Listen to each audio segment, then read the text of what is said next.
we're back with the Tech Policy Grind. I'm Rima Musa, and I'm a fellow with the Internet Law and Policy Foundry, the organization where the next generation of tech law and policy professionals convene to write, think, and talk about the web, technology, and disruptive innovation. This is the Tech Policy Grind, the Foundry's podcast where we chat about what's going on in the world of tech policy. Hey everyone, welcome back to the Tech Policy Grind. On this week's episode, we have another fellow highlight, this time Meri Baghdasaryan, our fellow highlight series host, chats with Dyllan Brown-Bramble, who is a Class 4 Foundry fellow and also an associate at a large law firm in New York City. He is our hackathon king, so to speak, and has been a great champion of a lot of Foundry efforts. So hope you enjoy this episode, and we'll get into it. Hi, Dyllan, and welcome to Tech Policy Grind. How are you today? I'm doing great. Happy to be here and chatting with you. Awesome. I'm super excited to hear your story. And without further ado, tell us what motivated you to have a career in tech law and policy. Yeah, so I think it was kind of a long journey. I feel like if you asked me 4 years ago, I probably wouldn't say I'm doing what I'm doing. I did know that technology was something I was really interested in. So when I graduated from undergrad and I started at Georgetown, I saw that Georgetown had the Tech Institute and the Tech Law Scholars Program. And I was like, this is my opportunity. I really want to explore this area. I knew that when I went into the law, I wanted to be in an area that was really dynamic. And I think technology, of course, like every day, something new is happening, something new is being invented. And I didn't want to be in one of those still respectable, but more traditional areas of law where like nothing has really changed in 15 years. I was really attracted to the idea that I could start my career and like this new technology, like, AI is becoming popular now and all this stuff is happening around AI. And like, I was a lawyer when that started.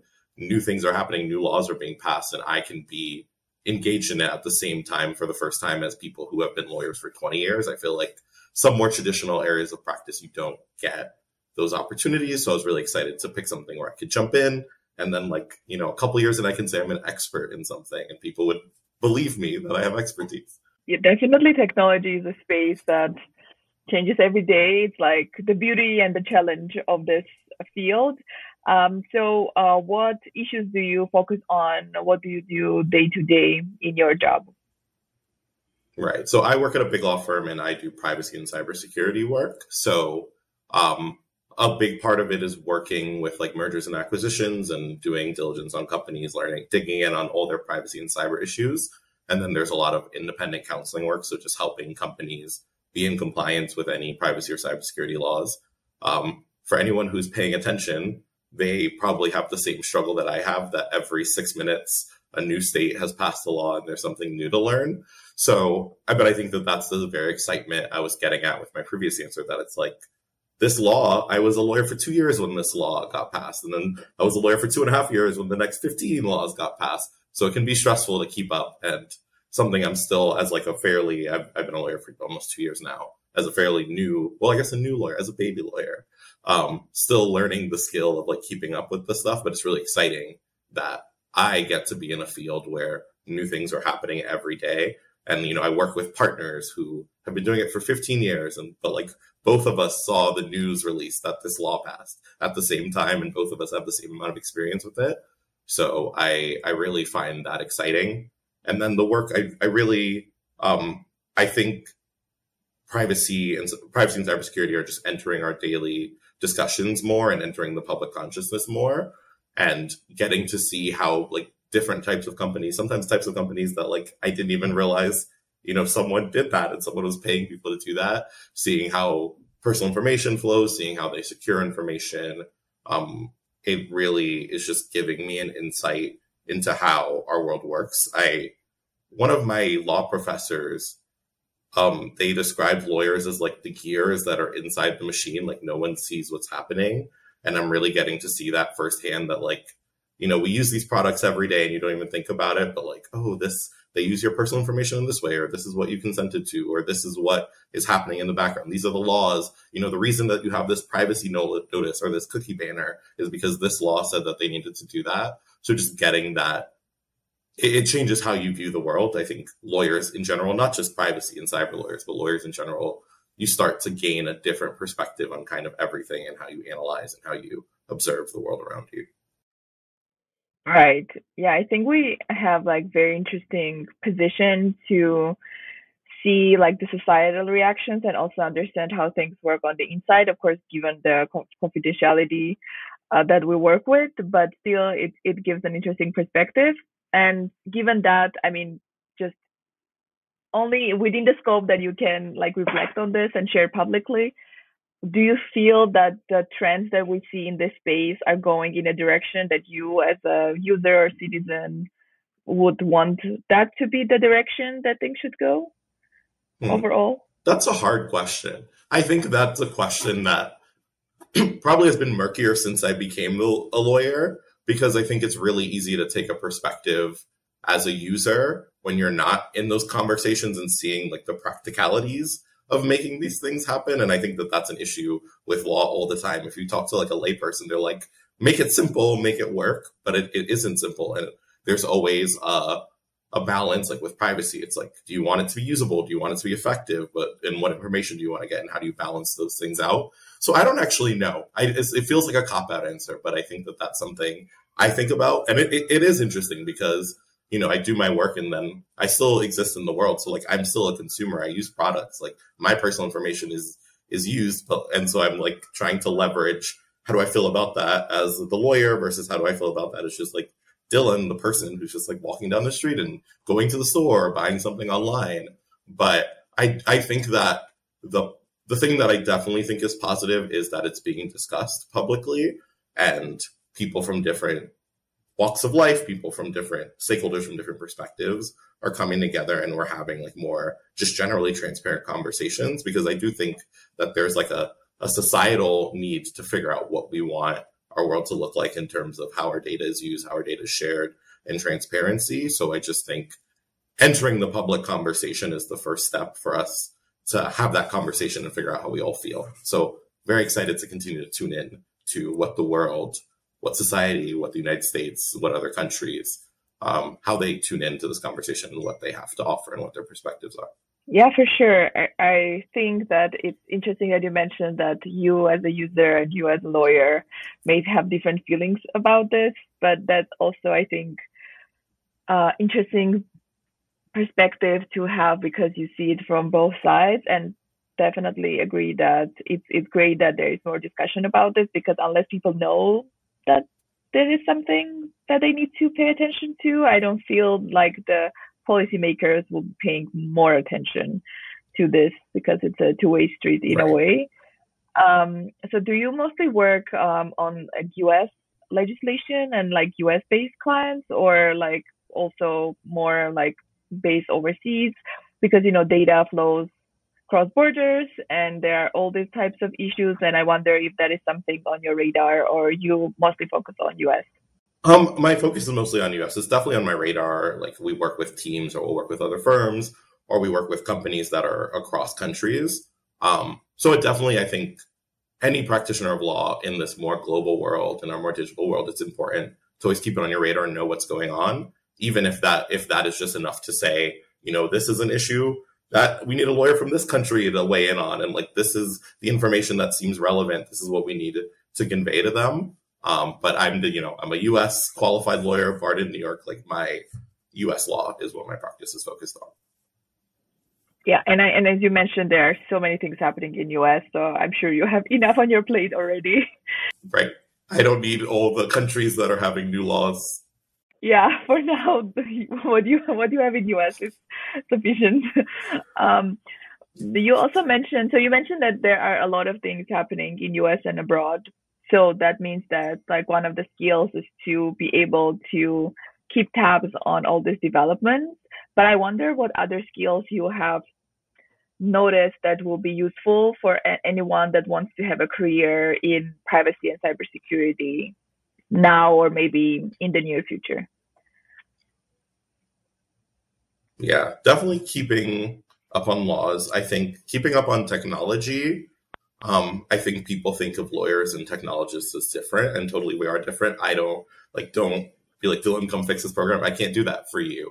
But being able, the phrase people like to use is like knowing enough to be dangerous. And I think knowing enough to be dangerous about what's going on in the tech world, because a lot of the laws, like they may not specifically be drafted to deal with a particular issue. So a lot of it is like understanding the technology, extrapolating, understanding what's happening there, and then applying it to laws that maybe were 30 years old, but definitely still apply in certain ways. So just understanding the world around you, understanding like when I work with a company, like digging in and understanding what that company's business is from top to bottom as much as I can to make sure that I'm understanding. And, you want to make sure you're asking intelligent questions because every company is different. Every personal data flows in different ways.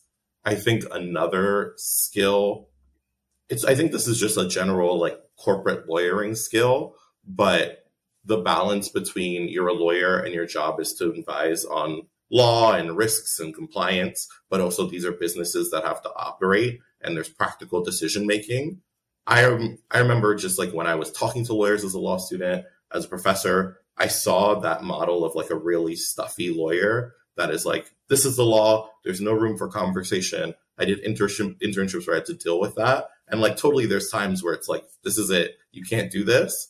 But being a lawyer who can say like, this is the law. Here are the risks. Here we can mitigate the risk. Here's how we can pair up what the law says with what you need for your business. So we can make you as protected from risk as possible, but also allow you to operate. Because sometimes compliance looks different for different companies. There's different risks. There's different focuses. So just understanding, like being as much of a lawyer as you are a business advisor and like stepping into your client's shoes and understanding that you're not giving legal advice in a vacuum. Someone has to go and like effectualize and actualize the advice. So like having an understanding of like, okay, we advise you do this. What does that look like?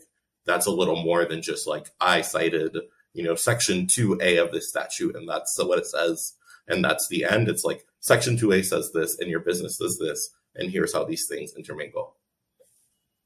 Yeah, it sounds like you're saying that lawyers are in a way translators, that we need to translate and make it relevant and understandable, whatever the client needs. And the needs are different, definitely. And definitely the risk tolerance is also different. So very insightful feedback there. I hope the listeners will take note of it. So Dyllan and I are fellows at the Foundry, but before we go to the Foundry, I want to give Dyllan space to share if he's volunteering or if you're engaged in any other like professional associations or organizations in addition to the Foundry. I think the Foundry is my main one right now. I'm involved in some like New York Bar Association stuff, not as like just like as a member and going to events. And one thing I've been meaning to get back on, and this is reminding me, is meetups. When I was in law school in DC, I used to attend really cool meetups. Some were legal, some were just tech. And it was really cool to just meet people and have a space to talk. So that is going back on my list as to do, is to get, now that I'm back in New York, to get and see what the meetup community looks like and see what cool people I can be meeting outside of work and outside of the Foundry. Yeah, I mean, definitely building networks everywhere is key in any profession. But going to the Foundry, I mean, you have done a lot, and one of them was the hackathon, but I would love to hear your overall reflections as we are slowly but steadily coming towards the end of our fellowship, and just tell us what you do at the Foundry and what the experience has been so far.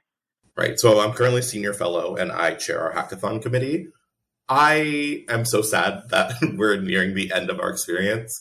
I think it's such a cool organization, but also the fact that we're ending nearing the end of our experience means that listeners, we're going to be soon looking for a new cohort of fellows. So totally something I think anyone should jump on. I think the Foundry is so unique among like professional organizations that how much autonomy fellows have and how we're really given the opportunity to take the reins and kind of make it whatever we want and collaborate. We get to collaborate with people across sub-industries within the tech and law and internet law and policy space and across countries, like working with fellows. There's people that I probably would never get to work with in my everyday work. It's been so interesting getting to just put events together and meet professionals. It's been a really great experience. For the hackathon particularly, I find that to be a rewarding experience. For me, when I entered the Foundry, I was really focused on my professional development, but I think part of being in any community like this is investing in the professional development of others. So I found the hackathon like a really great opportunity to help other fellows network, get their name out there, but also the participants in the hackathon. Like my goal is that everyone who does anything in the hackathon has something that they can walk away with and say, like, I had this really cool experience. So last year's hackathon, we tackled the metaverse, and that is and was a big issue. And letting people who, students, people really early in their career who wouldn't probably not in their work get an opportunity to just like tackle this problem, work with people across industries and across borders and think about. So ours was particularly focused on trust and safety issues with the metaverse and think about these things and having a work product. They did one-pagers, they did video presentations that they can show that they have the ability to tackle these issues in an intellectual way. One, I really find the experience enriching, just seeing people have that experience, seeing people build their knowledge, seeing people build their community. Also, I find I learn a lot. Like, in order to plan something like that, you kind of have to become a mini expert, make sure that people have the right resources, make connections with third parties that people can connect, that participants and Foundry fellows can connect with. So I think that has been a really great experience. And then I've done some other episodes of the podcast. I love this podcast. I think that we're doing really great things. And I hope that the listeners also agree with me that, one, it lets us expose ourselves to these new topic areas, but also lets us expose other people and be a source of news and keeping up on current events. So it's one of my favorite podcasts to listen to. And I hope that all of our listeners feel the same way. But yeah, it's just the fellowship is such a robust experience. And I think you asked if there was anything I was looking forward to for the remainder.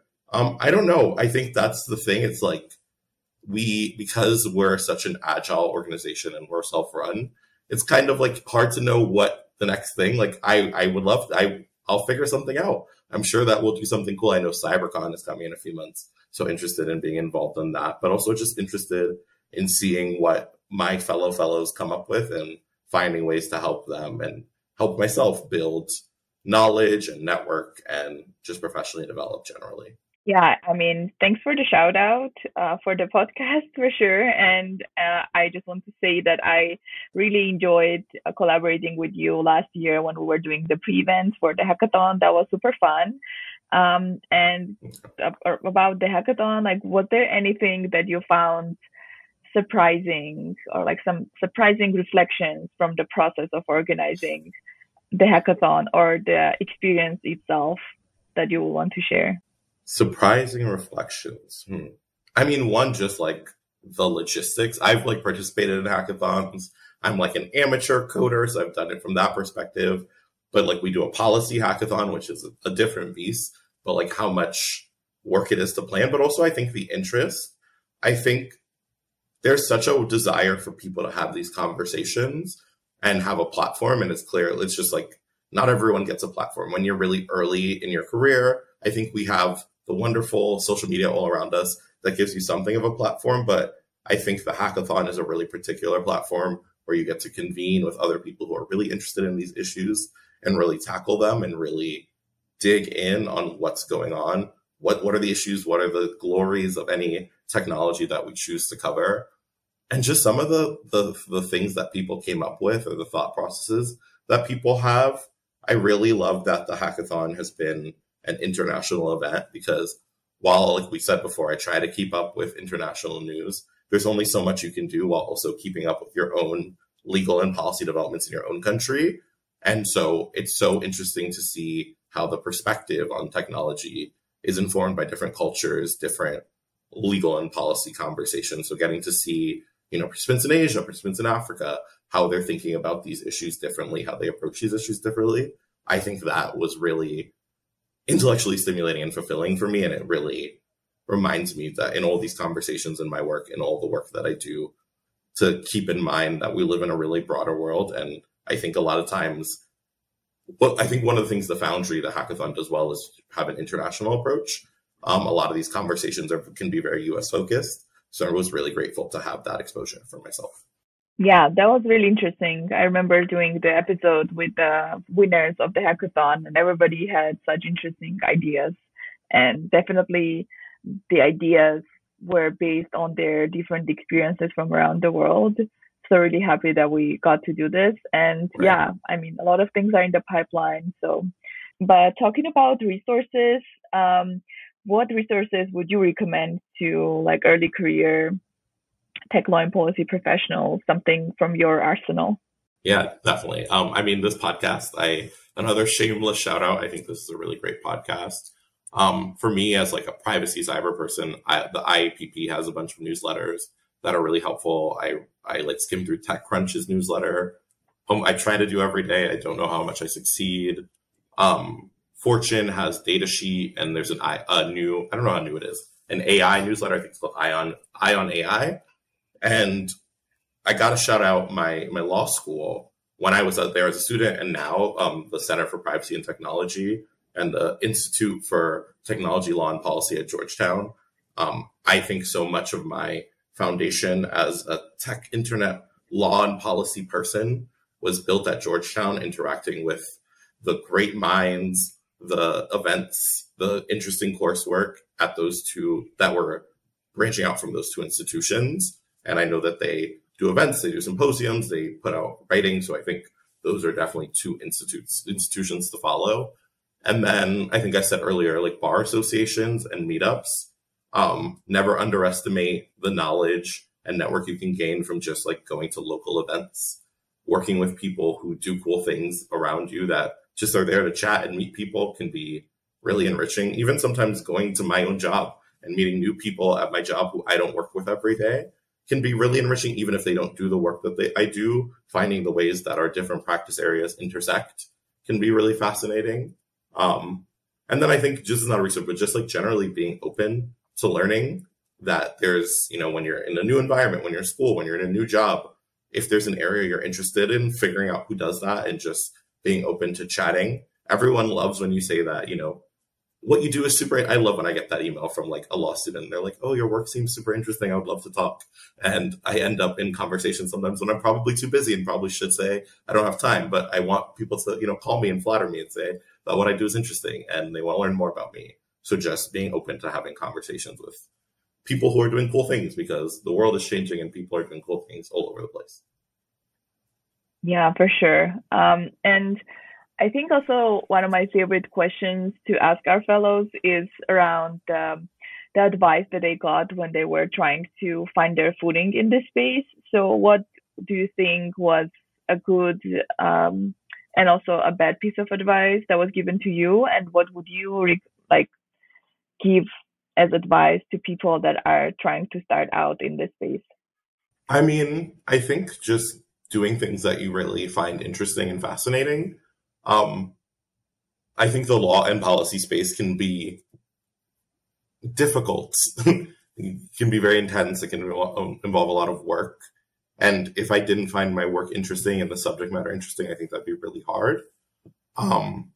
So like a lot of that is like, if you're in law school, if you're undergrad, like getting involved in the conversations, figuring out the niche. And I think, again, the tech and policy space has so many niches. So if there's like one thing that doesn't interest you, there's always a way to pivot and make it into something else, but like really chasing things that are like intellectually fulfilling and that you can imagine, if you have a late night, you're not really upset that not only are you working late, but that you're working late on something boring. I think that seems like a really hard life to live. So chasing your bliss, I guess, is my best advice that I've heard. Worst advice?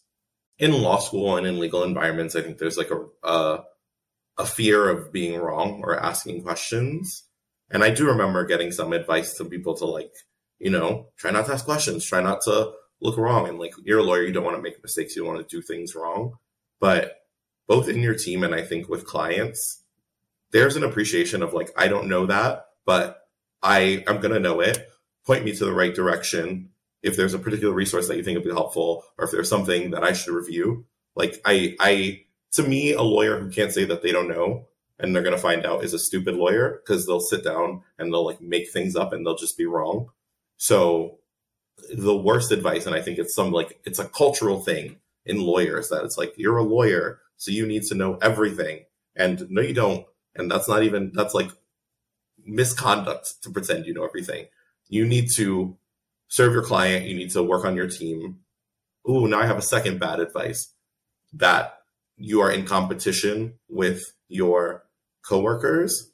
I'm flowing from bad advice. So bad advice number one, what you should actually do is be curious, ask questions, admit when you don't know things, and then do the work to learn those things. And the second advice is that your colleagues are your team. I think law school is set up in a particular way that makes it seem like legal practice is a competition, and like you can only do well if you're doing better than everyone else. But in reality, legal practice is like one of the most collaborative jobs that you can have. And people who enter the field with that perspective that they're competing with each other, they're doing themselves a disservice. Because even the most experienced lawyers I know, like you'll see them be like, I'm an expert on this, but this colleague of mine is the expert on this niche in this, and we're going to pull her in, and we're going to get her expertise and my expertise, and we're going to have some calls, and we're going to put it together, and you're going to get the best of both worlds. And learning to enter this area with that perception that these are your teammates, we're in this together, and we're working together towards the goal of great client service will make you 100 times better a lawyer than someone who, doesn't want to share the glory, doesn't want to share the work, doesn't want to loop other people in, wants to be in competition. So be curious and ask questions and be collaborative, I guess, are my two pieces of advice for people who are entering this space. Love both of them, especially the part when you said that like lawyers basically are human and you just cannot know everything and nobody gets anywhere alone. So remembering that, I think, is worthwhile. So thanks so much for taking the time to chat with me. I really loved hearing your perspective, and thanks for everything you do at the Foundry and beyond. But to wrap up this chat, I just want to know what is next for you. What are you excited about at this stage in your career? What's next for me? I think the exciting thing is that I don't know the answer to that. I'm so early in my career and there's so many possibilities. And then there's possibilities being created. Like this time next year, there's going to be some cool new technology that didn't exist that could open a new door for me that didn't exist today. So, I think what's next for me is just like being open to new experiences and learning as much as I can. I'm very young. I'm very new in my career. Been a lawyer for 2 years. There's so much time. So just trying to absorb all I can, whether it's through my job, whether it's through the Foundry, whether it's through other opportunities or other resources, and just position myself so that when something new and exciting that I can't resist comes down the line, that's my optimistic brain thinking that like it's just going to show up for me. I'm ready to take that opportunity on. Once again, so excited for your excitement, however that sounds, and really looking forward to seeing you explore and conquer new technologies and make your contribution in solving all the thorny legal issues out there. Thanks so much, Dyllan, and see you around. Thank you.